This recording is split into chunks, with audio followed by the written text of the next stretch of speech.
Last week we studied the 31 planes of existence and also the lifespan of these planes.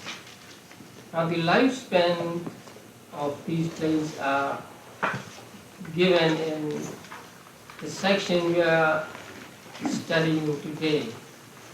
But since in the chart the years are given,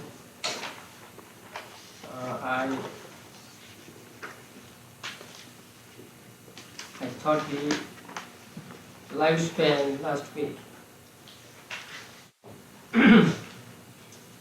So today we come to the second section in the 5th chapter, that is the 4 kinds of Patisandhi. Now you all know that Patisandhi means rebirth or relinking. Patisandhi is actually the first moment in one life. And before we study different kinds of Patisandhi, we must refresh our memory of the 19 chetas that function as Patisandhi, Bhavanga and Juti. So you remember the 19 chetas? So 2 from Ahituka, the 1 from resultant of Akusala, the last one, and another from the resultant of Kusala. And then 8 Kama Vajra Vipakas, 5 Rupa Vajra Vipakas, and 4 Arupa Vajra Vipakas. So these 19 chetas function as Patisandhi, Bhavanga and Juti. Okay. Now please look at page 194 of the manual.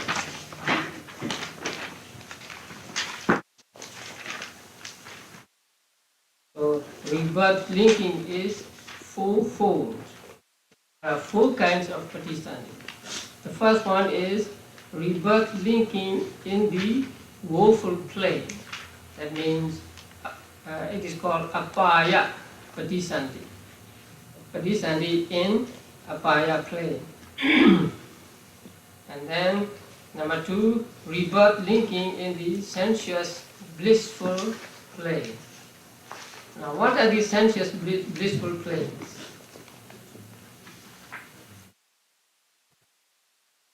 There are 7. Human beings and 6 celestial worlds. So they are called sensuous blissful plane. In Pali, Kama Sugati. There are 11 Kama planes, right? 4 are Apaya or woeful planes, and the 7 are blissful plane. And third, rebirth linking in the fine material sphere, that is Rupa Vajra Patisandhi. And then rebirth linking in the immaterial sphere, Arupa Vajra Patisandhi.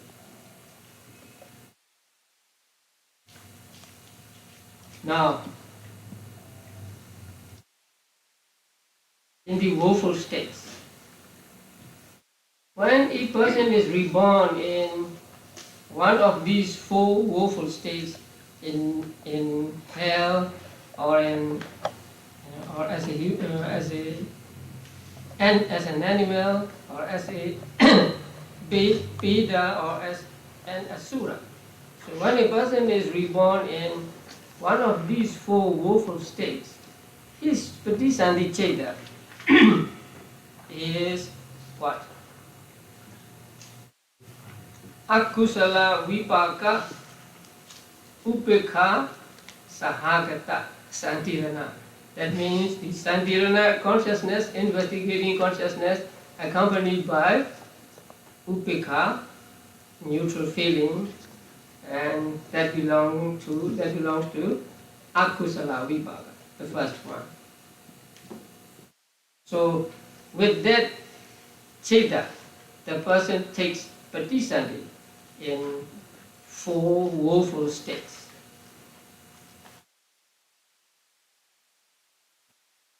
And that same patisandhi chitta functions as bhavanga during lifetime.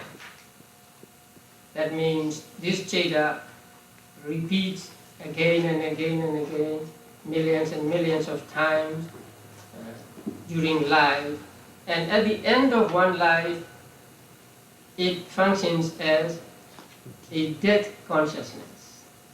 So at the end of this session we'll learn that in one life patisandhi, bhavanga and chuti are one and the same type of consciousness. They have same object also.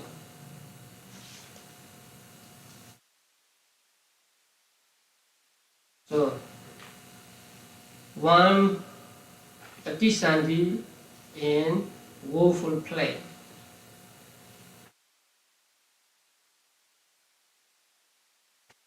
Then there is patisandhi in kama sugati. Now in kama sugati, when a person is born as a human being or born as some lesser devas, then his patisandhi chitta is the santirana accompanied by upekha, but the result of kusala.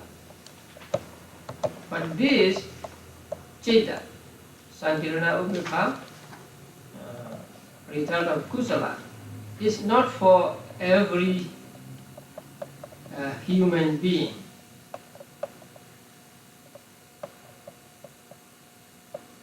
This is for those who are born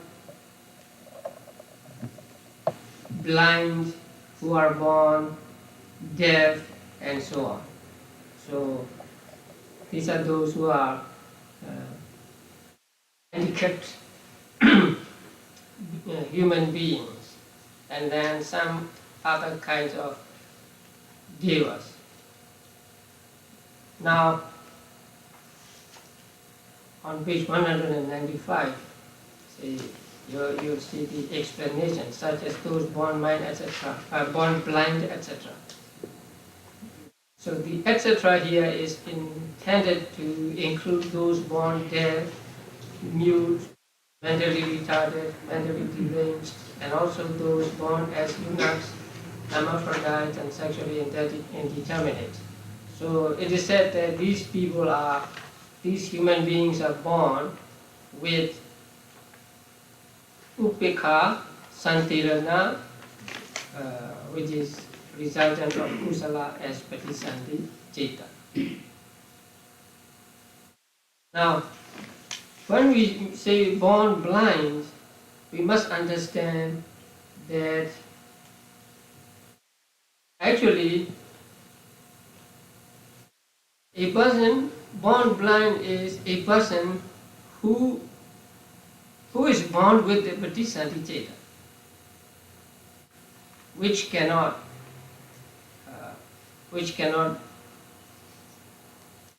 help eye sensitivity arise when it is due to arrive. Now, for human beings, eye sensitivity does not arise until about 11 weeks in the mother's womb. But if that patisandhi chitta has not the power to give rise to the eye sensitivity when it is due, he is called a person born blind. So a person born blind means not born when he comes out of his mother's womb, but even at the beginning of his life, which is the moment of Patisanthicheta. So these people are born as a result of kusala karma, but their kusala karma is so weak, so deficient, that their kusala karma is incapable of generating eye sensitivities. So sometimes a person may be born, a person takes patisandhi with another type of consciousness, but through some accident or illness, he may become blind in the womb of a mother. So he may be born blind. But such persons are not included here. So the persons included here are those whose karma is so weak that it is incapable of generating eye sensitivity for when it is due to arise.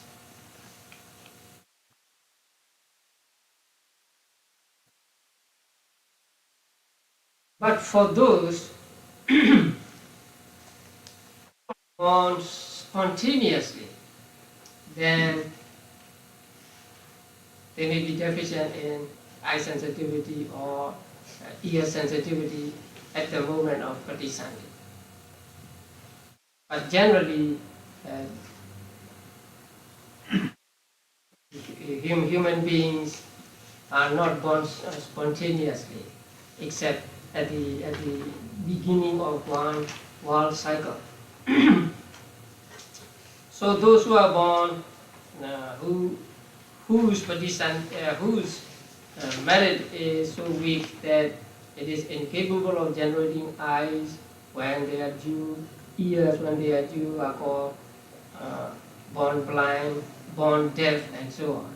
And there are some people who are born with so dullness in their mind that they may not be capable of even differentiating east from west, or they may not be able to differentiating morning from evening or something like that. So those people are also said to be included in this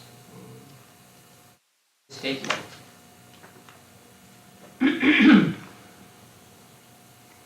And then some earthbound deities.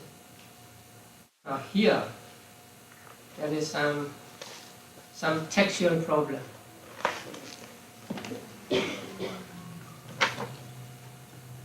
In the Burmese edition of Abhidhammattha-saṅgaha and also of the PTS edition,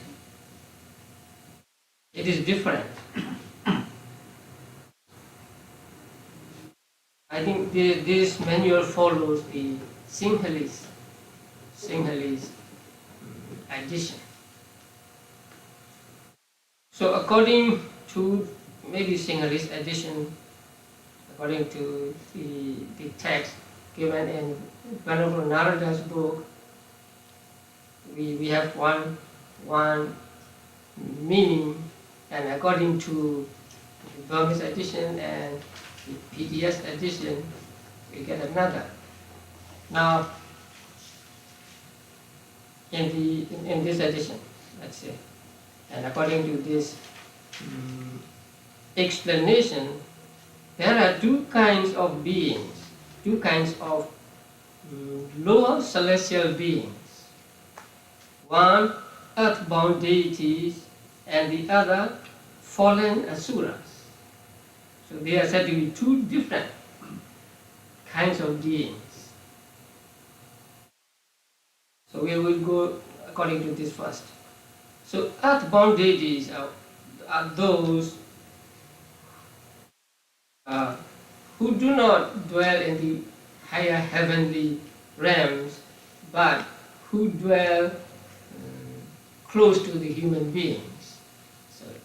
On trees, on mountains, on rivers, something like that.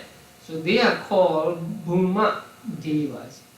Bhuma, the word Bhuma comes from the word Bhumi, which means the earth. So they are called Bhuma Deva because they live, say, close to earth.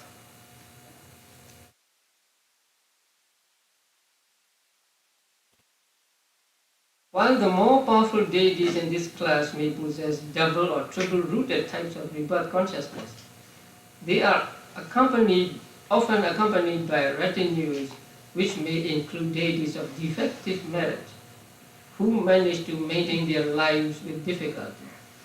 So these earthbound deities may have some lesser deities as their servants or as their followers, as their retinue, and those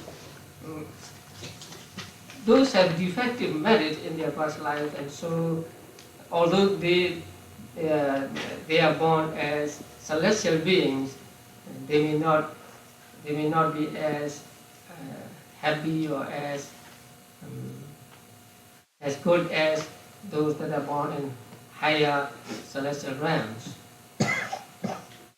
And those whose merit is defective and so to have to maintain their lives with difficulty are called here earthborn deities.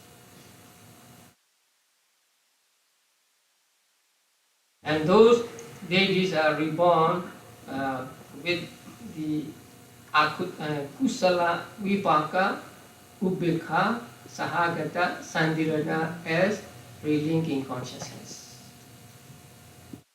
And then there are some asuras who are called fallen asuras, fallen from bliss, fallen from comfort, something like that. So these beings are said to dwell in villages or in the vicinity of villages living off the remains of food discarded by the residents. Like some ghosts. But they don't belong to Apaya, they belong to Jatu Maharaja, the lowest celestial realm. They also haunt or oppress human beings when they fail to obtain food. So when they do not have food, they will haunt you, or they will possess you and then ask for food or something like that. So they are called fallen asuras. Now, so according to this definition, this reading, earthbound deities and fallen asuras are different kinds of beings.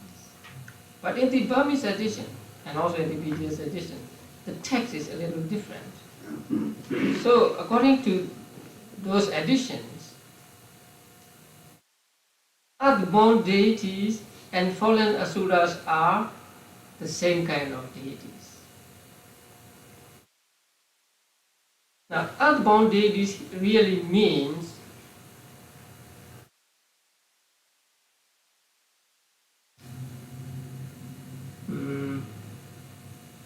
or the Pali word, Bhuma Sita. You see the Pali word in the book, Bhuma Sita. So Bhuma means one meaning, and Sita means to depend on. Now here Bhuma means those deities that are born in the vicinity of the earth. So tree deities, mountain deities, river deities, and so on. And those who live depending on those earthbound deities are here called Bhuma Nisita.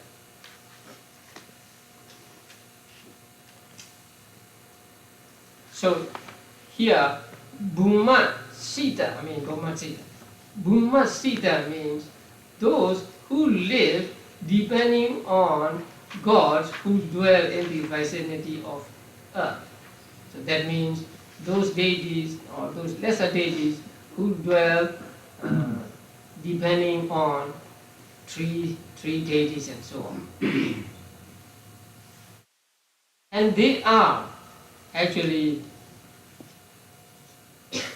fallen asuras.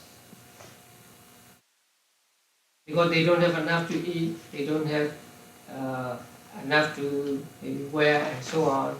And so they are also called fallen asuras, fallen from happiness. So in this reading, Bhumasitta and Vinipatika asura are just one kind of celestial beings.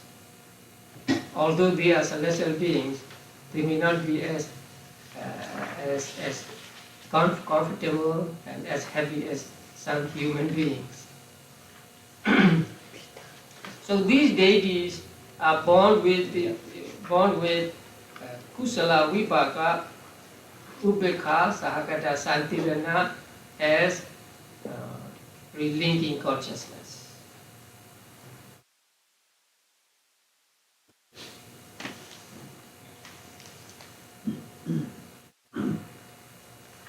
That is sensuous blissful rebirth linking in sensuous blissful plane, but there are some more. Now we come to Mahavipaka, 8 Kama Vajra Vipakas.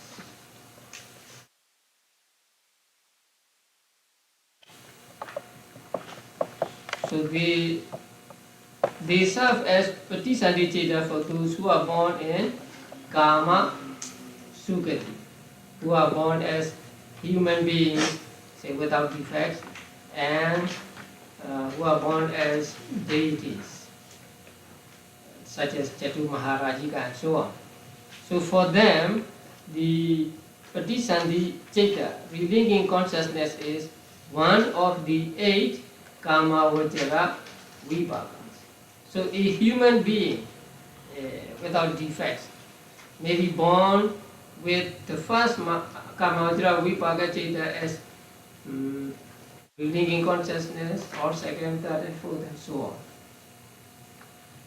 depending upon what kind of karma gives result.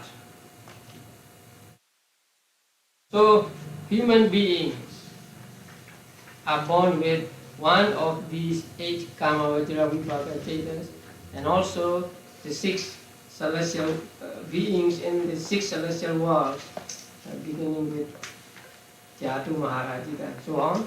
So they are born with one of these 8 Kama Vajra Vipaka consciousness. And these Vipaka consciousness, these types of Vipaka consciousness also serve as Bhavanga and duty for those beings. So when a Cheta serves as Patisandhi, it also serves as Bhavanga and duty, right? So there are altogether 9 Kama Sugati Patisandhis. One for those defective who are born with the defects and some lower celestial beings, and 8 for those, let's say, full-fledged human beings and devas. So 9 Kama Sugati Patisandhi. 9 plus the first one, Abhaya Patisandhi. Altogether we get 10 Kama Vajra Patisandhi. So there are 10 Kama Vajra Patisandhis. Because we take 8 Kama Vajra Vipakas as individually, one by one. So actually there are 10 types of consciousness that serve as Patisandhi, Bhavanga and Chuti in Kama Vajra realms. 4 Abhaya realms and 7 Kama Sukati realms.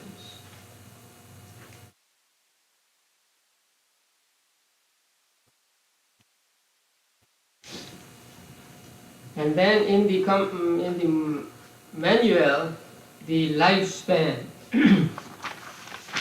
of these beings are given. So we have already studied the lifespan.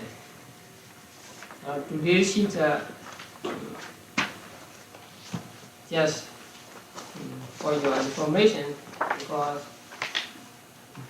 We have covered the lifespan last week.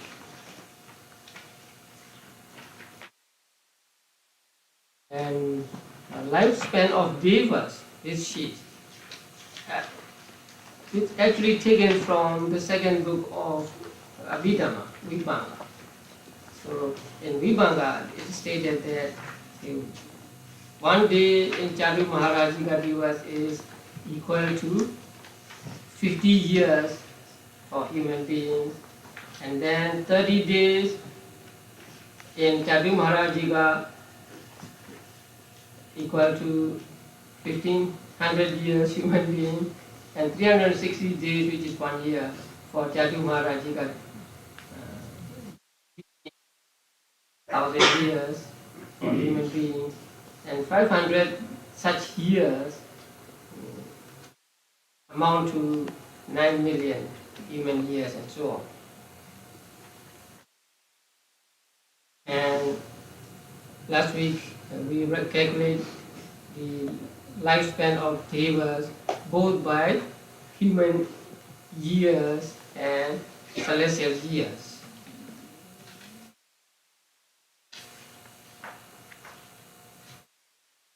The next sheet is just a tentative. Did you try this? I haven't checked because I need to learn. He's a statistician more, So this is not given in any books, but I just thought of it, and so I thought it would be good to calculate lifespan for different realms by some standard. So these two are the same. I first made it with another font, and it doesn't look not in line, and so I made it with another font. So say Chatu Maharajiga. Lifespan of Chatu Maharajiga Devas by Chatu Maharajiga lifespan is 500 years. But by Tao Densa, we are only 250. And by Yama standard, we are only 125. By Tusita standard, they are only 62.5. And by Nimanarati standard, they are 31.25, and Paralimita Vasavati, they are just 15.625 years. So 500 for Chadu Maharajiga years is just 15.625 years for Paralimita Vasavati. So I want you to check it, whether it is correct or not. If you don't get the right one, or if it is too difficult, we can just leave it out.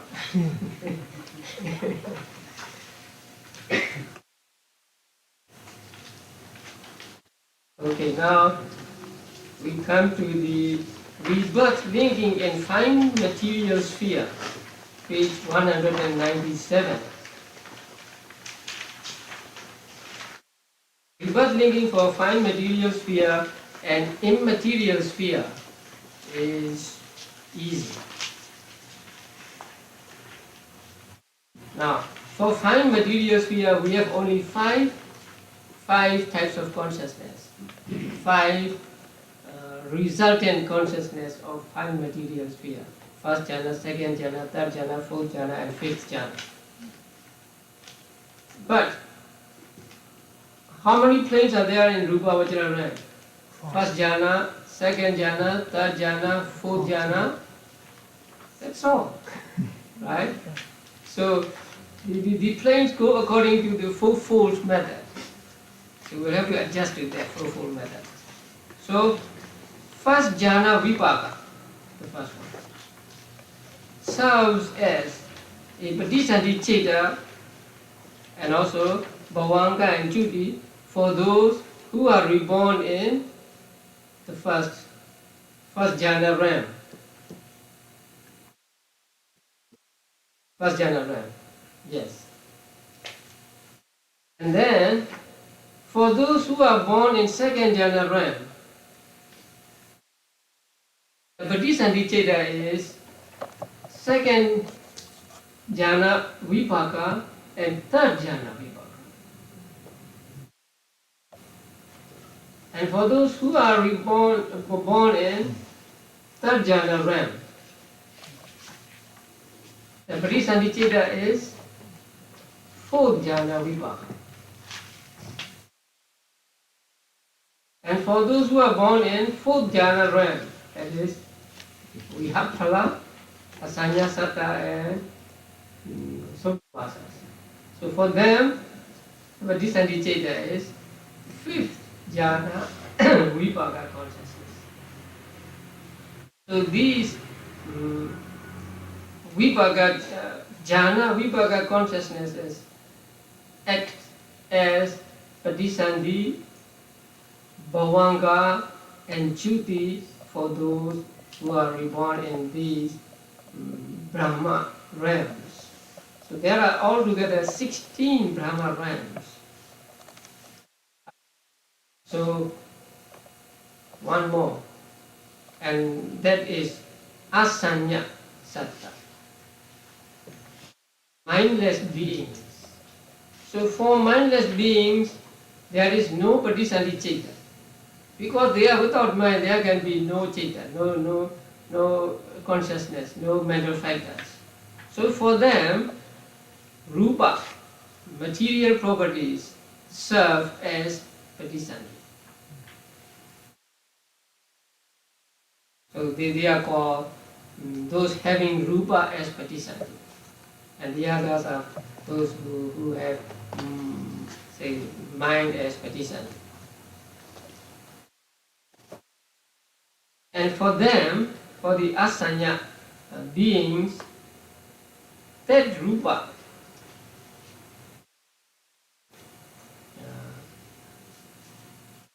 continues to exist for how many world cycles? 500, yeah? Yeah. For 500 world cycles. And when they die, these material properties disappear. So there is no bhavanga for them, there is no chuti cheta for them. Since there is no patisandhi cheta for them, there is no bhavanga and no chuti cheta for them. So for them, the whole life is just rupa, material properties. What material properties? We will learn in the 6th chapter.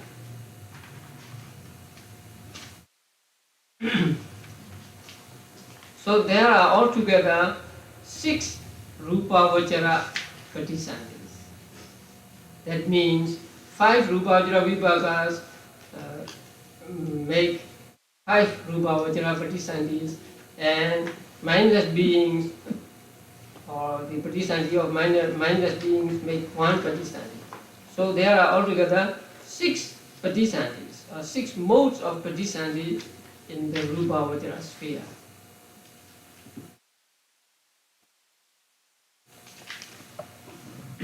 You may write the patisandhi chetas in this chart, so that you know at a glance which patisandhi cheta serves as patisandhi in a given rank. And then after that, the lifespan is again given in the manual. So we have already talked about lifespan last week. Now,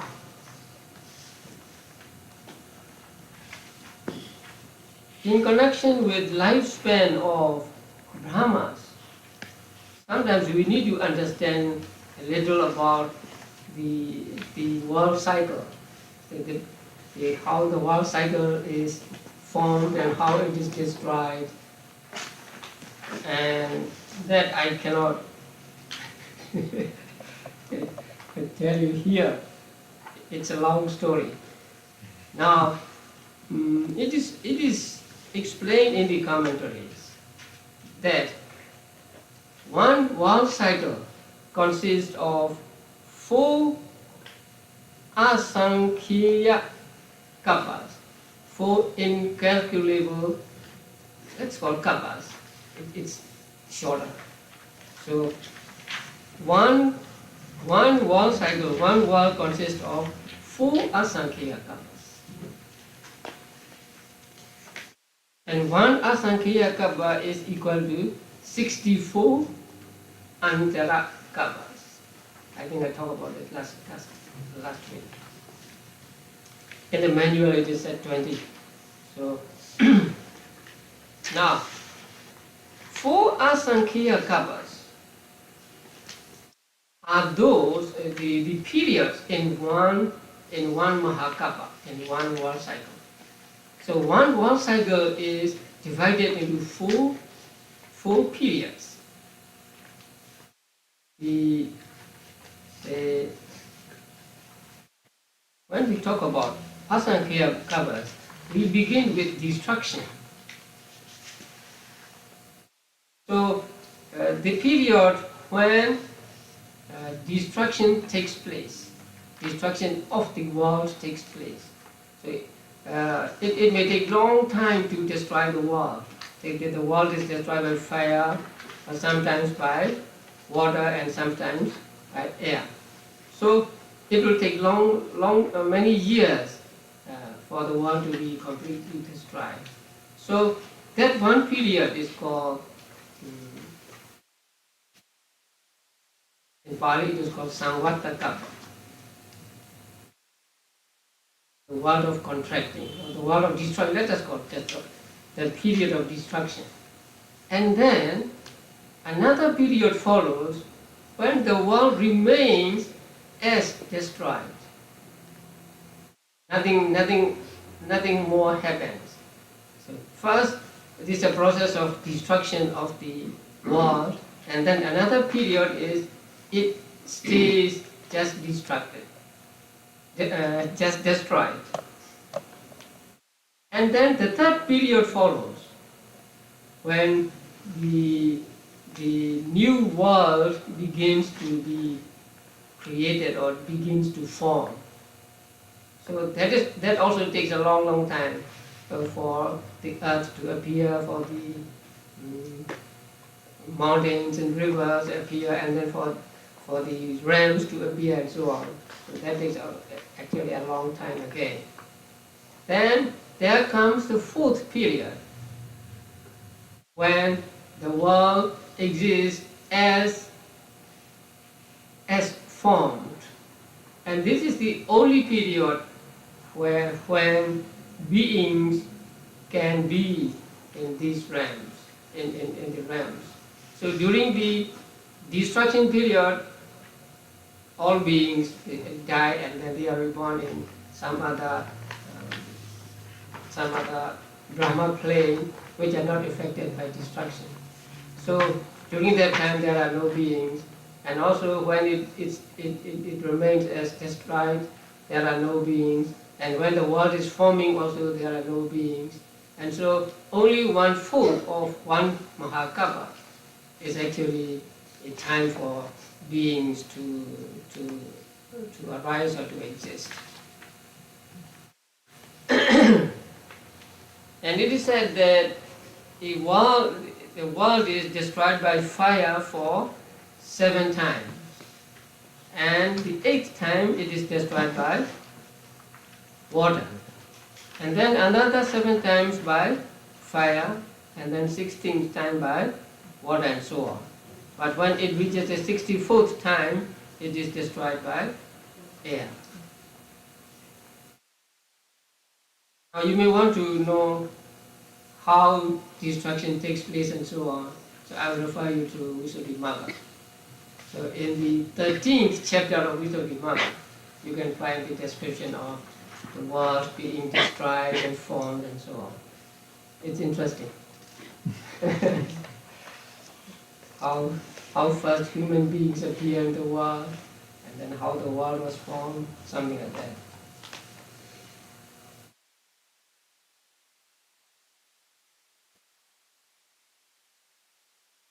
So chapter Visuddhimagga, chapter 13, in connection with remembering past lives. So, and chapter 13 deals with what I call Abhidhamma. Okay, then let us go to immaterial sphere. I mean, rebirth linking in immaterial sphere, Arupa Vajra Pratisthani. Arupa Vajra Pratisthani is very easy. The four Arupa Vajra Vipaka Chetas. Akasananja Yatana, right? Vinyananja Yatana, Akinchanya Yatana, and Devasanya, Nasanya Yatana. For those who are reborn in the Akasananja Yatana realm, which is Arupa realm, Akasananja Yatana Vipaka serves as Pratisthani Cheta, and then Bhavanga, and also Chuti. For those who are reborn in the second realm, the second Arupa Vajra Vipaka serves as Pratisthani, Bhavanga, and Chuti.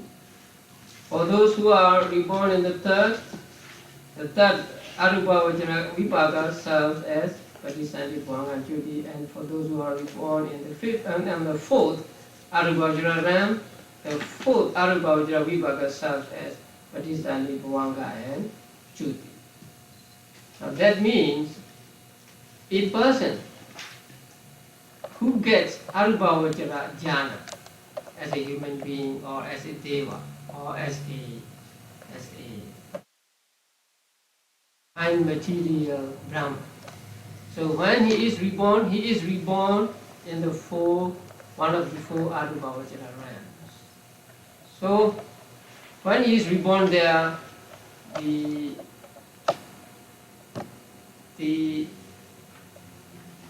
Arupa Vajra Vipaka Chetas arises there as a result of the Arupa Vajra jhana he attained in the previous life.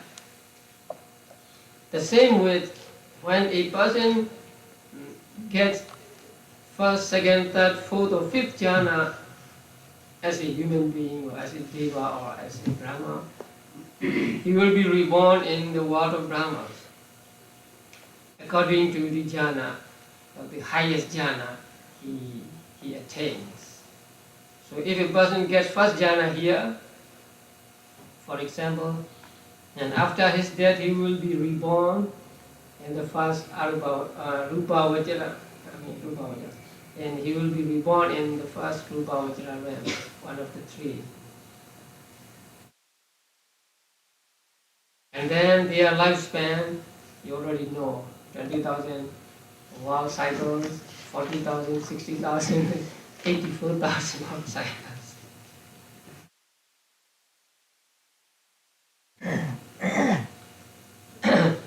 So in a given life, Pratisthani, Bhavanga, and Chuti Chetas are actually the same. They have the same object, or have an identical object. Now, Pratisthani Chetas take what as object? Karma or Karma Nimitta or Gati Nimitta, right? Karma or sign of karma or sign of destiny. So if the object of Pratisthani Cheta is karma, then all through the life the object of Bhavanga Chetas is karma, and the object of Chuti Cheta is karma. Same with if the object of Pratisthani Cheta is karma nimitta or gati nimitta, then the same will be taken, the same identical object will be taken by Bhavanga Chetas, and in the end duty or death consciousness.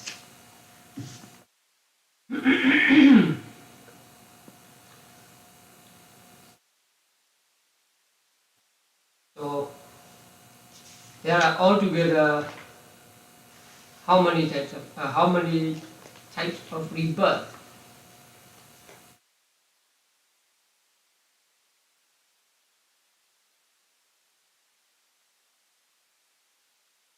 And for Kama Vajra, right? And then 6 for Rupa Vajra and 4 for Arupa Vajra. So altogether 20. And you already know what type of consciousness is a Pradesandhiceta for what realm. So let's go back to the beginning. For those who are reborn in 4 woeful states, what is the relinking consciousness? Akusala, Vipaka, Upekha, Sahagata, Santirana. For those who are reborn as deficient human beings, and also for some lesser deities, what is the relinking consciousness?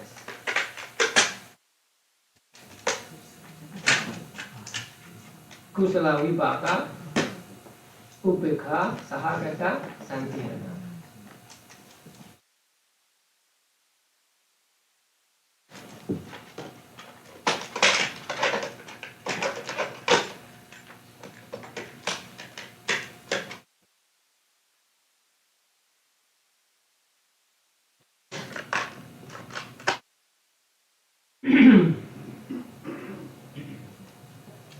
And for full-fledged human beings and for the 6 celestial realms, what is the Patisandhiceta? How many Patisandhicetas? 8 Patisandhicetas. They are the 8 Kama Vajra Vibhaka. Now we are all human beings. So our Patisandhiceta may be one of those. Buddha's Patisandhiceta was also one of those. And then for those who are reborn in Rupa Vajra realms, what are the Patisandhicetas? 5 Rupa Vajra Vipakas. And also 1 matter for mindless beings. And then for those who are reborn in the 4 Arupa Vajra realms, what are the Patisandhicetas? 4 Arupa Vajra Vipakas. Yeah. So in the next section we will study what kusalas give results to what vipaka.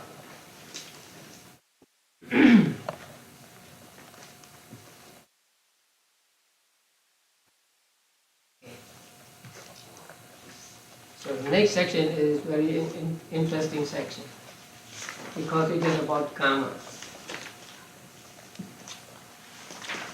When it comes to karma, we can relate it to ourselves to some extent. We can understand relating it to ourselves. But the others are very theoretical. So the next section is called karma chituka, 4-fold karma, 4 types of karma.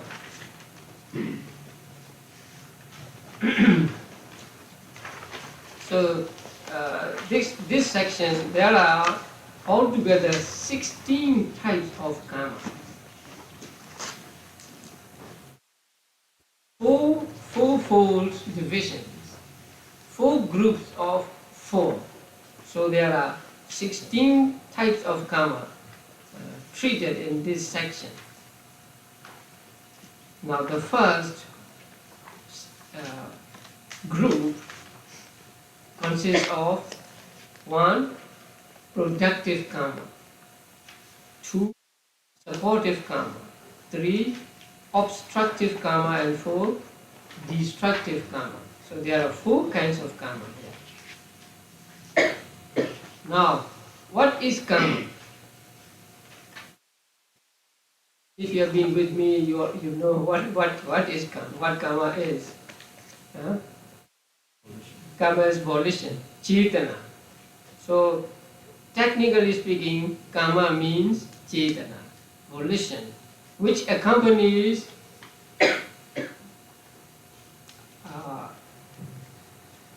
action, which accompanies actions by body, by speech, and by mind.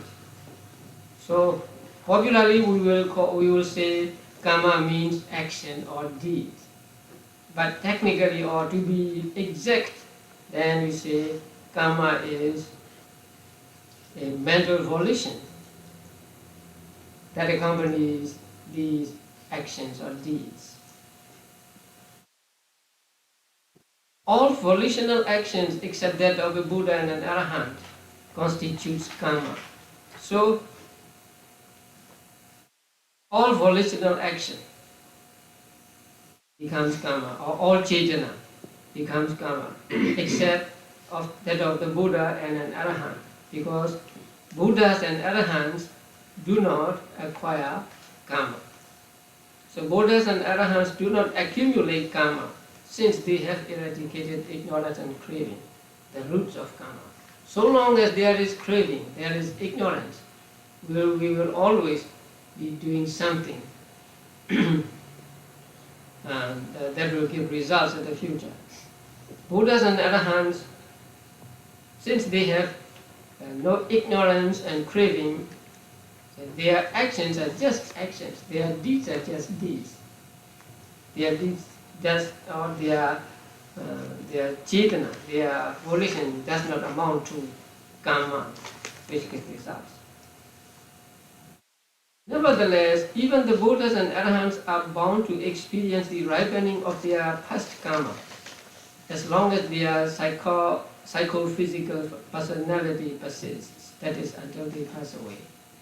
So, although Buddhas and Arahants do not get new karma, see, after they become Buddhas and Arahants, they do not get new karma. They may do good deeds, but they are doing good deed is not kusala. So they do not acquire new or fresh karma after they become Buddhas or Arahants. But they are still subject to the results of their past karma, either good or bad. So,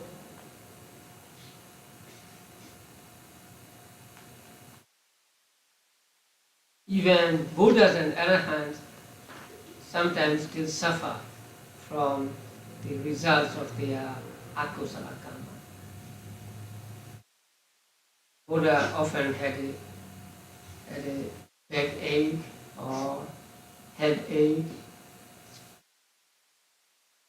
He had a pain when the piece of rock hit his foot, and so on. And also Arahants still suffer physical pain. So even they have become Buddhas and Arahants, although they have eradicated all mental defilements and so do not accumulate new karma, they still suffer, or they still enjoy the results of their past good or bad karma. And then the law of karma is self-subsistent in its operation, ensuring that wills deeds produce their effects in accordance with their ethical quality, just as surely as seeds bear fruit in accordance with their species. So the law of karma is actually not created by the Buddha. It is discovered by the Buddha. So it is actually a law of nature. So Buddha discovered the law of karma, or Buddha saw the law of karma, saw the mechanism of karma when he attained, during the second watch of the night, the supernormal knowledge by which he could see beings dying from one existence and being reborn in another. So when he sees beings dying from one existence and reborn in another, he also sees that this person, this being is reborn in hell because he did some akusala in the previous life, and this being is reborn in the blissful state because he did something kusala, some kusala in his previous life. So the law of karma taught by the Buddha is the law discovered by the Buddha, seen by himself. It is not based on logic or just thinking, but it is based on intuitive knowledge, based on actual seeing.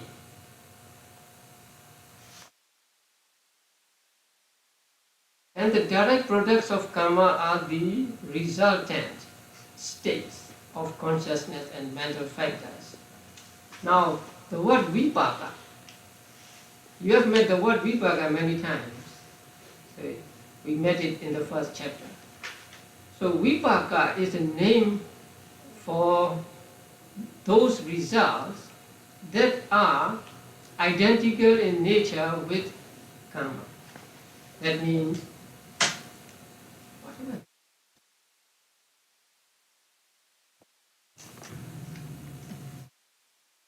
so vipaka means a result which must be identical with the karma or with the cause.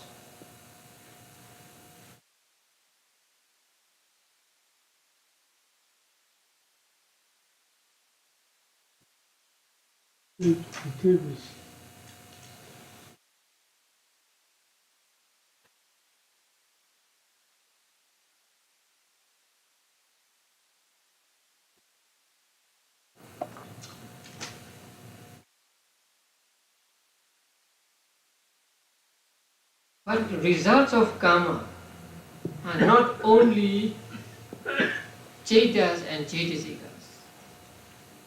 There are results of karma among material properties. Now, when we come to the sixth chapter, we will study which material properties are caused by karma and so on. But the name vipaka is given only to those that are identical in nature with the cause. That means only cetas and cetasikas are called vipaka and not material properties. Although material properties, some material properties are also the result of karma.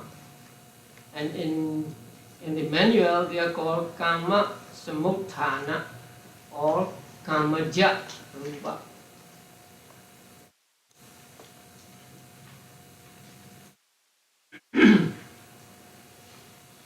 For example, at the moment of rebirth as a human being, there arises one of the 8 karma vajra vipaka cetas. And along with that ceta, cetasikas also arise, right? So that ceta and cetasikas are called vipaka of kusala karma in the past. But along with the cetas and cetasikas, there arise 30 particles of matter for human beings. They are the result of past karma. But they are not called vipaka. They are called karma samutthana rupa. So when we say a karma gives results, we must understand that it gives results not only the cetas and cetasikas, but also rupas.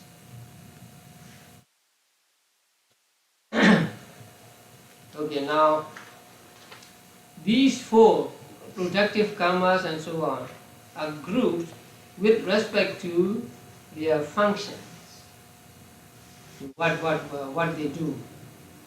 The first one is called productive karma.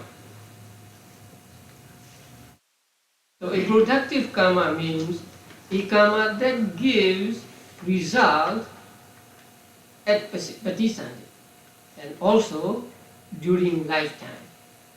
So a karma that gives results at the moment of patisandhi and also during the course of existence is called productive karma or janaka karma. This janaka karma may be either kusala or akusala karma. And as I said, when it produces result, it produces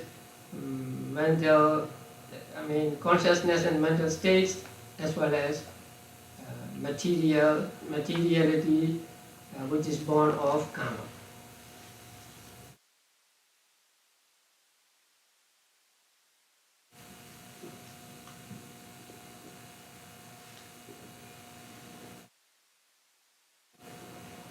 During the course of existence, it produces other resultant cetas and the continuities of karma-born materiality. Now, when we study the result of karmas, we must study their result at relinking and their result during lifetime, and they are different. At the rebirth linking, at patisandhi, they produce patisandhi ceta, cetasika and samrupas. And during lifetime, they produce other vibhaka consciousness and karma-born materiality.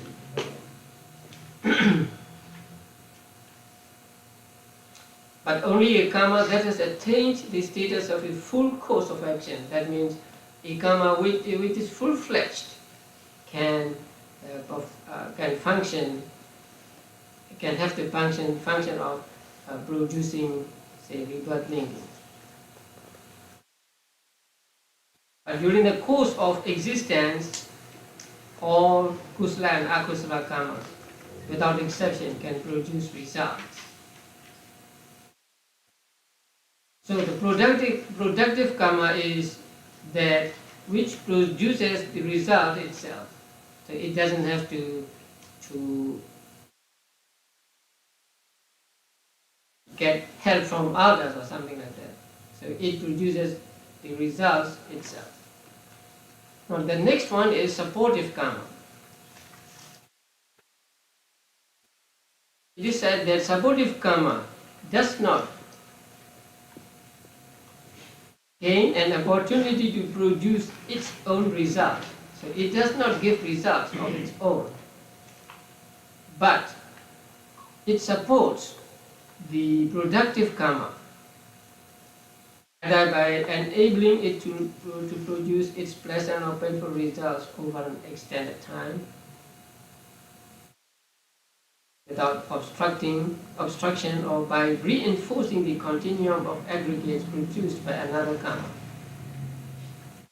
So it just supports the results of some productive karma. Now the example is given here as when through the productive function of wholesome karma, one is reborn as a human being. So a person is reborn as a human being as a result of productive karma. Now, supportive karma may contribute to the extension of one's lifespan. So he may have a long lifespan, or ensure that one is healthy and well provided with all the necessities of life.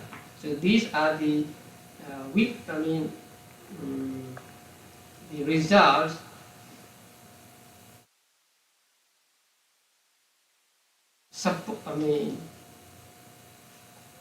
these results we get being supported by this karma or supportive karma. So supportive karma cannot give result by itself, but it helps the result of other karmas.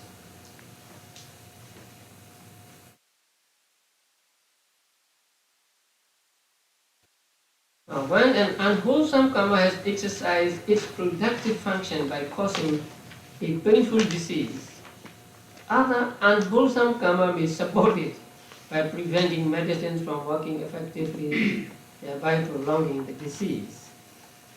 So, the supportive karma just prolongs the result of some other karma. When a being has been reborn as an animal through the productive force of unwholesome karma, so as a result of akusala karma, a being is reborn as an animal, then supportive karma may facilitate the ripening of more unwholesome karma productive of painful results, and may also lead to an extension of the lifespan so that the continuity of unwholesome resultants will endure long. So a supportive karma is that which just supports or which extends the result of some other productive karma.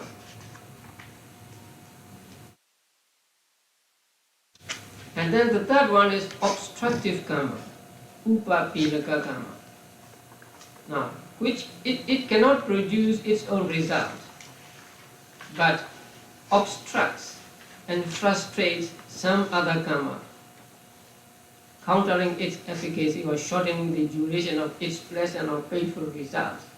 So this is, it also does not give result itself, but it interferes with, actually, it interferes with the result of some other karma.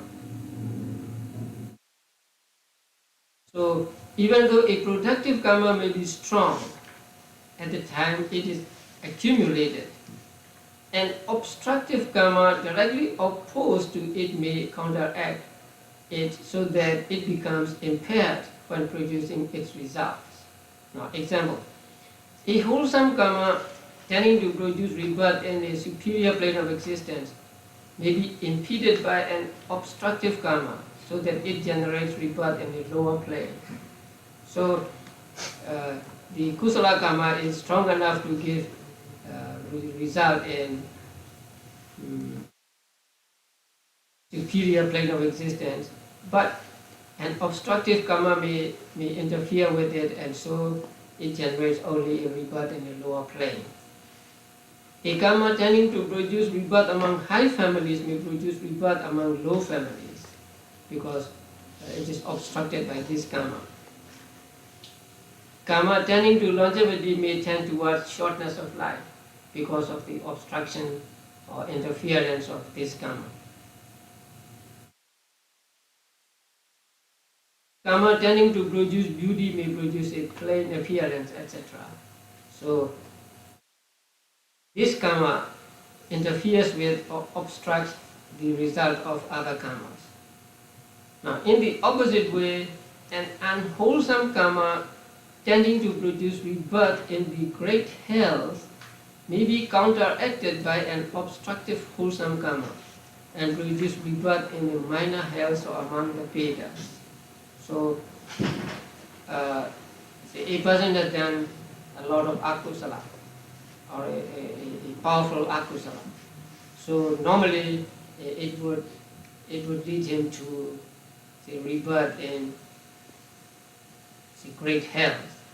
But he may acquire much kusala after doing that akusala, something like in atonement for that akusala. He may acquire, or he may accumulate much kusala, and that kusala karma can obstruct or can interfere with the akusala karma, and so the result of akusala karma may not not as bad as it would normally. So, you know Ajatasattu. So Ajatasattu killed his own father, and so actually he was to be reborn in Avijji hell. But after listening to the Buddha's discourse, the Samanyapala Sutta, he became the disciple of the Buddha, and he had great respect and devotion for the Buddha, and maybe he may acquire much kusala. So when he died and he was reborn, he was not reborn in Avijji hell, but some smaller hell near Avijji. So a karma can obstruct another karma. A good karma can obstruct bad karma, and bad karma can obstruct good karma. And the examples are given here. During the course of existence, many instances may be found of the operation of obstructive karma. For example, in the human realm, such karma will obstruct the continuum of aggregates produced by karma, facilitating the maturation of karma that results in suffering and causing failures in regard to property and wealth of family and friends, etc. In lower realms, obstructive karma may counteract the rebirth-producing karma, contributing to occasions of ease and happiness. So, although a being may be reborn as an animal, but an obstructive kusala karma can help him to get ease and happiness, or comfort in that life. Now the last one is destructive karma. It is also wholesome or unwholesome. It supplants other weaker karma, prevents it from ripening, and produces instead its own result. It is called destructive karma, killing karma, something like that. So it prevents the result of other karma and gives its own result. According to this explanation. Now, somebody born as a human being may, through his productive karma, have been originally destined for a long lifespan. But the destructive karma may arise and bring about a premature death.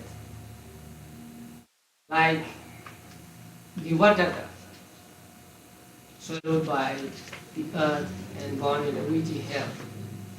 First he had supernormal powers, but they disappear when he began to plot against the Buddha.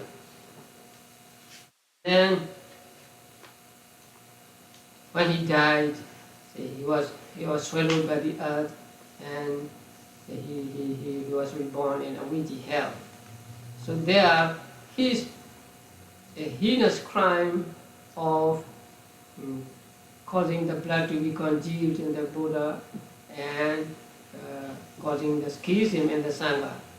That destructive karma was so powerful that it cuts the result of the kusala karma and immediately taken to hell. At the time of death, at first, a sign of bad destination may appear by the power of an evil karma. So by the power of akusala karma, a sign of bad destination may appear to the person who is dying. That means he is going to have a bad rebirth. But then a good karma may emerge by itself, or influenced by those who are near him, and that karma expels the bad karma. And having caused a sign of good destination to appear, produce rebirth in the heavenly world. So that is also destructive karma. First, you know the story of the Handa who in his old age became a monk, and then when he was about to die, he had bad signs of destiny. Then his son, who was an Arahant, brought him to the pagoda, and then had the flowers brought to him and let him offer flowers to the Buddha. And then the signs of good destiny appeared to him. So his offering of flowers and that karma was a destructive karma. It prevents the ripening of a bad karma and instead give good results. So after his death, that man was reborn in the celestial world. Now, a bad karma may suddenly arise, cut off the productive potential of a good karma and generate rebirth in a woeful realm. So this is the opposite case. Somebody may have good sign of destiny first, but later a bad karma may arise and then give him a bad sign of sign of bad destination, and so it will take him to a woeful realm. So, destructive karma can be both kusala and akusala, and it cuts the result of the other karma, and it gives result itself. Now, sometimes it does not give results. It just cuts off the results of another karma.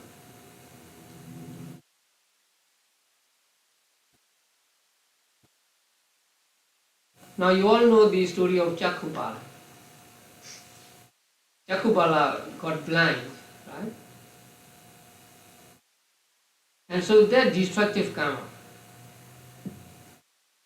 made him blind.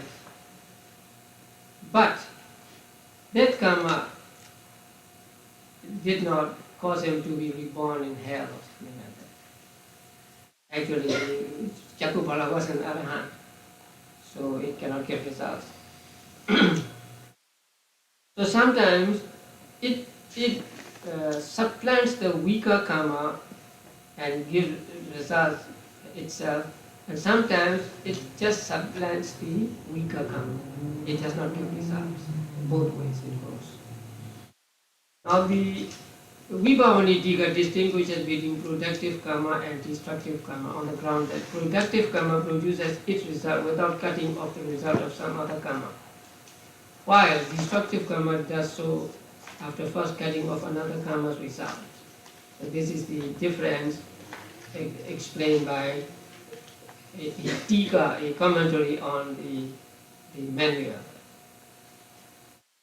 But other teachers cited by Vibhavini in the same book hold that destructive karma does not produce its own results at all. It completely cuts off the result of other karma, giving still the third karma the opportunity to ripen. So what's happening here?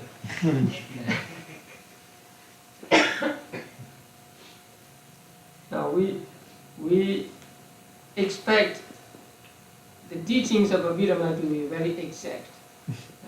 But here teachers have different opinions and we are not sure who is correct. Now the explanation here is these four sets of karma. Among these four sets of karma, the first three sets are given here according to Sutanta method, not to Abhidhamma method. Only the last four, by place of ripening, is in accordance with Abhidhamma. So that is why there can be difference of opinion.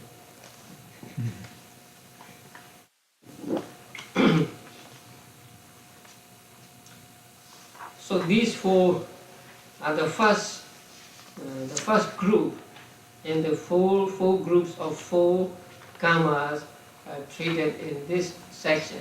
And after giving the names of the karmas, then the section will teach us what results are produced by what karma.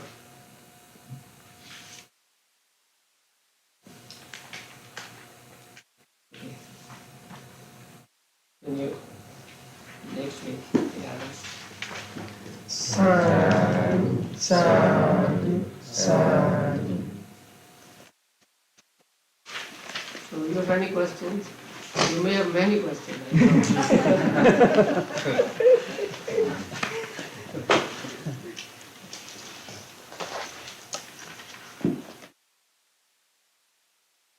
I know. In the example between the kusala and akusala karma, about how an amount of salt in a small amount of water produce different than in a big amount of water. So does it say here the obstructive and the supportive function of karma when we use that example of having the water diluting the soul? That can be obstructive and also destructive karma. Because a person has done akusala and then he does much kusala, right? So among much kusala there may be one that can supplant the akusala karma. And so it could be destructive karma as well as obstructive karma.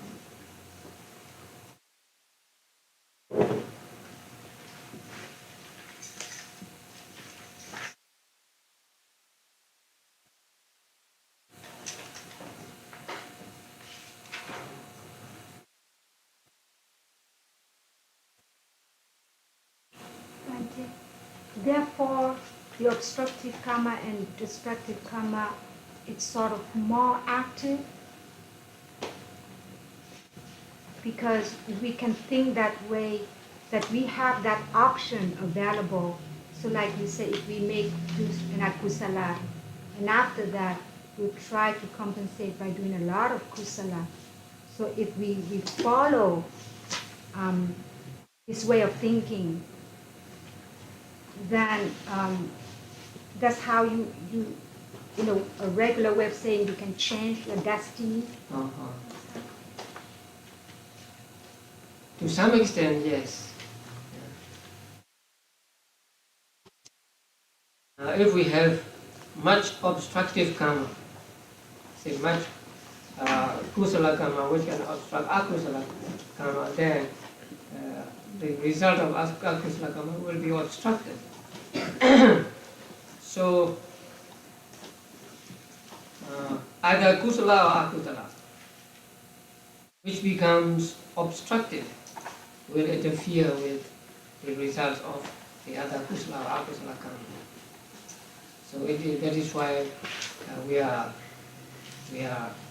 encouraged to do much kusala, so that we can at least obstruct the results of akusala karma.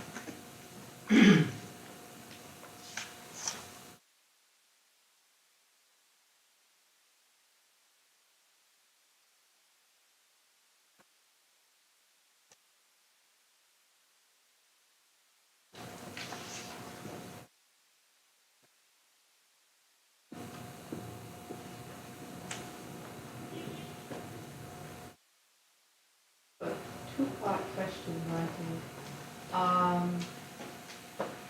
How many kalpas before the historical Buddha was the preceding Buddha?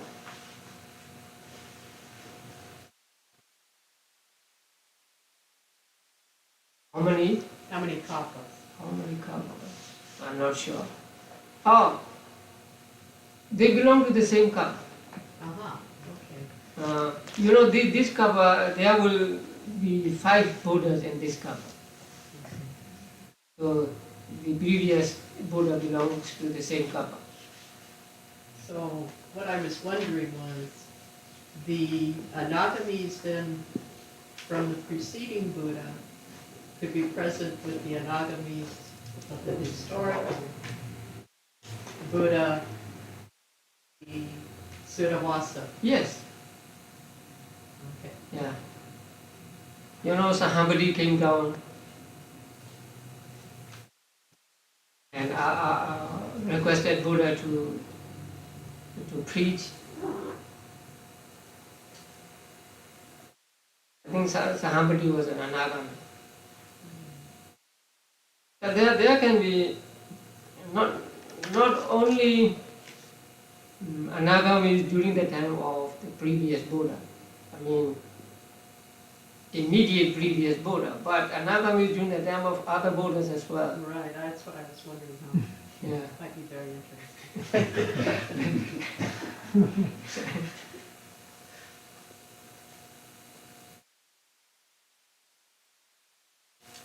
I have a question referring to this handout. Yes. There, after 7 times of fire destruction will come water destruction. Yes. On each time, how long is each time? One maha, you know, there's mahakapa, yes. 1 mahakapa. I think I explained to you that there are 4 periods in 1 mahakapa, right? Yes. How long would that one full period? Buddha said it cannot be stated in terms of 10 years or 100 years or in terms of centuries. So it is very, very long. So what the example he gave was, suppose there is a rock, say about 1 league height, 1 league, what about? 1 league in width, 1 league in length, and 1 league deep. And if a man were to come once in 100 years or 200 years and rub it with a small soft cloth, and the rock would have worn away, but 1 kappa has not yet ended. So it's very, very long. How long is 1 league? 1 league is about 8 miles. In my rock.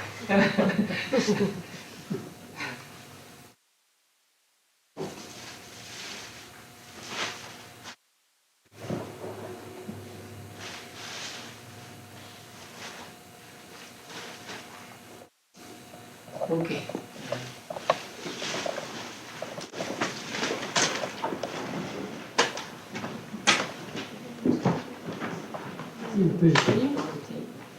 Beautiful.